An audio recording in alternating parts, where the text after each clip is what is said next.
Isang mataas na miyembro ng Communist Terrorist Group ang naaresto ng mga operatiba ng Police Regional Office 5 matapos ang engkwentro sa bayan ng Palana sa Masbate. Kinilala ang suspect sa alias na Luding, 58 anyos, na nadakip matapos makasagupa ng tropa ng pamahalaan habang nagkasagawa ng security operation sa Barangay Miabas noong Mayo 10.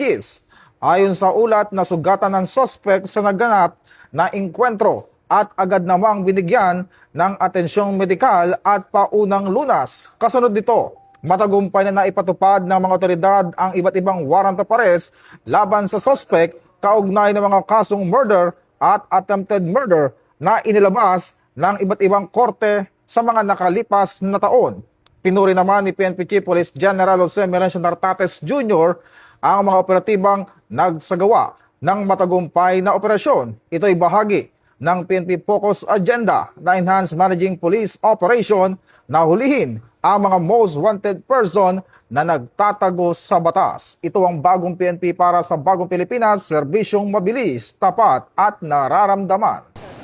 Mula po dito sa himpilan ng Pambansang Pulisya ng Pilipinas, ako po si Patrolman Adrian Dayaw, nagbabalita para sa Police News Express.